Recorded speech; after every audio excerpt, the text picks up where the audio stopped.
In this video, I'm going to talk you through how to choose and register a web hosting provider. Well, the first thing that you need to do is to find a web host that has a good reputation.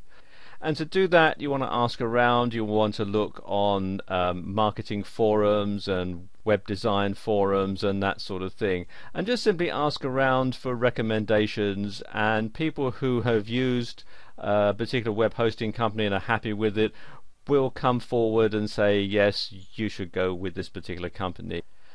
And the next thing, which relates to the first one really, is how reliable your web hosting company is. And then you want to see what the web hosting company offers. Do they just have sort of bog standard web hosting, or do they offer other things as well? Do they offer cPanel and Fantastico, for example? Will they let you run PHP scripts and host MySQL databases?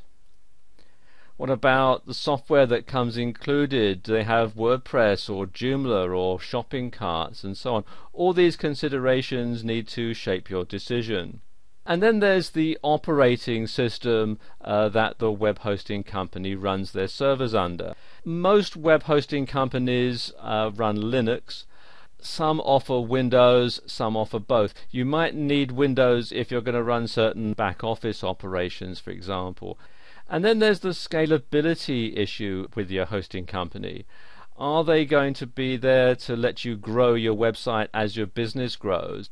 And then there's the price. And whilst nobody really wants to pay more than they have to, when it comes to web hosting, you get what you pay for.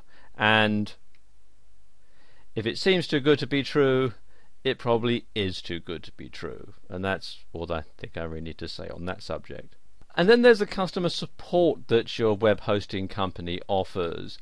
And this can be very, very important, because once your website's down, then you're losing money. So you need to get it sorted out as soon as possible. So you need to be able to get onto your web hosting company right away if there's a problem. So does your web hosting company offer 24-hour live chat, for example, so you can communicate with someone any time of the day or night? Do they have a toll-free number so that you can call them and speak to a real person and sort out the issue? Or do they just have an email help desk where you submit a ticket and they get round to answering it when they feel like it? All these sort of things had to be taken into consideration. And the final consideration is the server location, where the server is physically located. For 9 out of 10 people trading online, this doesn't really matter. You're trading internationally, and where your server is doesn't really come into it. But for some people, it can be a very important consideration.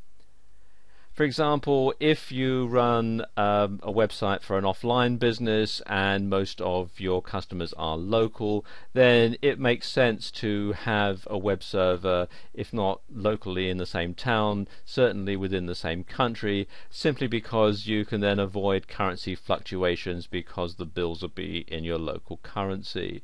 And then there are the legal issues. Now, I'm not a lawyer, so I'm not going to go into a lot of detail about this, but do bear in mind that every country is different. There are some things that are perfectly legal to do in your home country that might get you sent to jail if you do them somewhere else.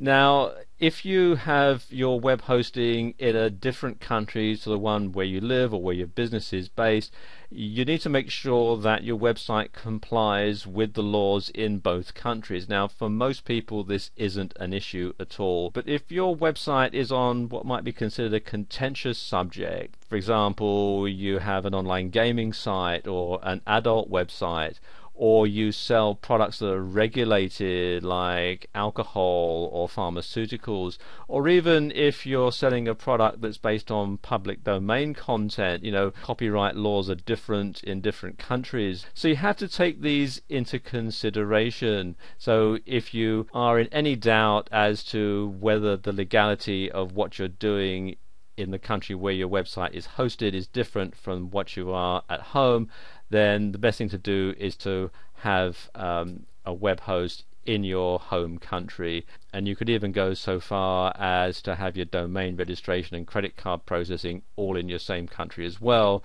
because then it just falls under one jurisdiction, and that's not legal advice, it's just common sense.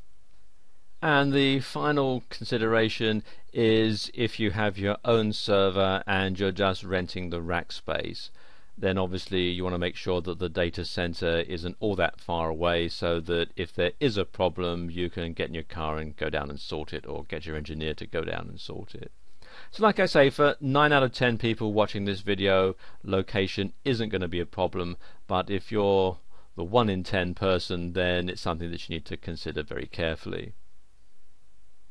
Now, one company that has an excellent reputation and ticks a lot of the other boxes as well is HostGator, which you'll find here at hostgator.com.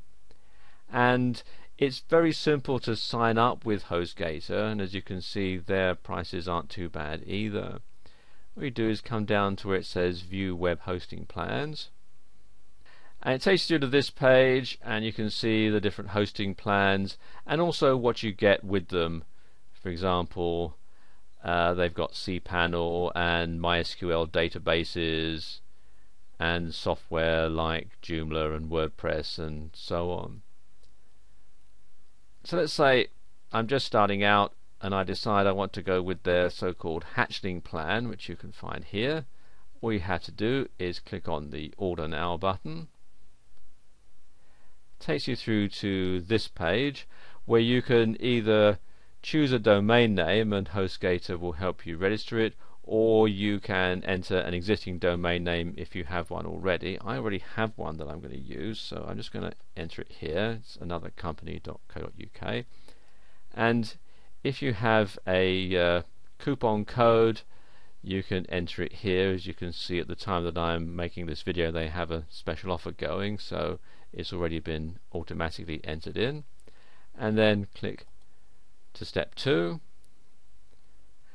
and this is basically where I put in all the billing information, the username and the security PIN number, and then I enter all my credit card information and so on, and then read the terms and conditions, of course, and then click on the button here to create my account. And what will happen next is HostGator will set this up for me, and then they'll send me an email which will have the name servers listed, and then what I'll do is change the name servers on my domain registrar so that they point to HostGator. And that's it. After, it can be up to an hour or so to get it all set up, but then I can simply log on to my website, log into my cPanel, start uploading all the data that I want to have on my website, and hey presto, I'm in business. It's that simple.